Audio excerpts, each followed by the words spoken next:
Canelo getting closer to stepping back in the ring. We're making the rounds here on ESPN.com. Jim Basqiul alongside Brian Campbell. Dan Rafael will join us in a moment. It's Canelo Alvarez, Erislandy, Lara, July 12th in Las Vegas. So let's take a look ahead. And Brian, what can Canelo take away from the matchup with Mayweather against a fighter who's slick, like Mayweather, in Lara, in terms of the similarities of the two? I think there's a lot of lessons to be learned from that loss for Canelo. And most importantly for me, you got to have a plan B. Really, Canelo was almost naive in the way that he came in there looking really to outbox Mayweather, you know, the most elite boxer in the sport, trying to counter him from the outside. When that became apparent that that wasn't going to be something that would lead to success, we really never saw any kind of adjustments.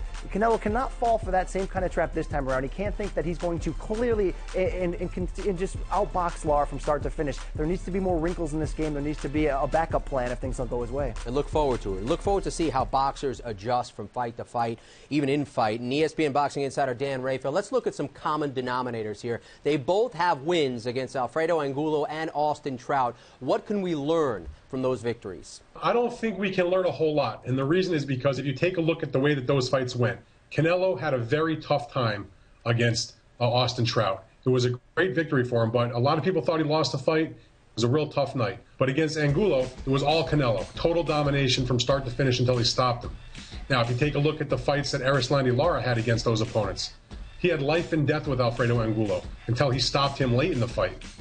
And then you take a look at his fight against Austin Trout, just a totally one-sided whooping. So he had trouble with the guy that Canelo had an easy time with, and same with the other opponents. So they both have the wins, but they came about in different weird kind of ways. So I think we just got to throw those two opponents out the window and just say they have wins against them, and now let's see how they do against each other. I don't think they mean a whole lot. All right, Brian. You know, let's say it goes to the scorecards. How does Canelo win a decision against a skilled opponent in Lara?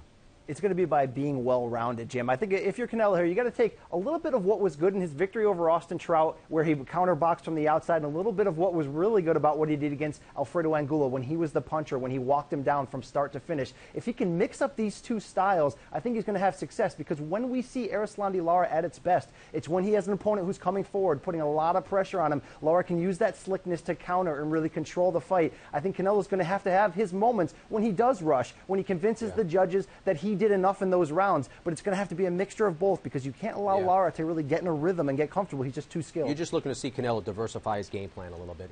Dan, what is your key to the outcome of this fight?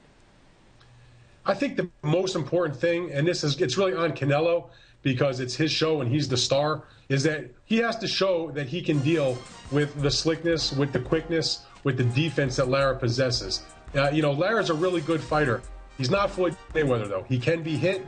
He's been dropped by Angulo 2 times. He's had other fights where he didn't look particularly good. He has a draw against Carlos Molina that a lot of people thought that he lost. So, you know, he can be beaten, and it's up to Canelo Alvarez to show that he can penetrate the defense. And I think that if Canelo gets in there and really tries to impose himself on it, it could be a tough night for Erislandy Lara. Looking forward to this one. It's Canelo, it's Lara, it's July 12th, pay-per-view from Las Vegas. That is all our time, though. For Brian Campbell and Dan Rafael, I am Jim Basqiul, and we are making the rounds right here on the boxing page of ESPN.com.